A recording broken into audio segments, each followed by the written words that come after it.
Balik po tayo. Yan. Ito na po ang ating finished product. So, ang ulam natin for today ay patatim. Yan o, napakasarap. Manamis-namis na sarsa. Tapos, meron siyang pineapple chunks. Yan o.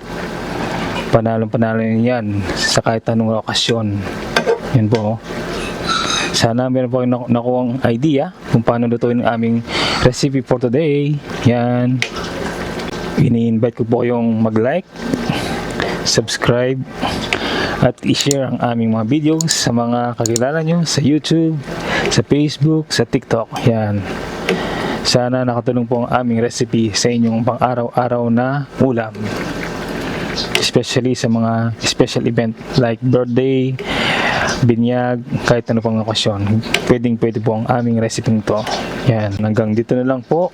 Maraming salamat po sa continuous na pag-support. Ingat po lagi at God bless.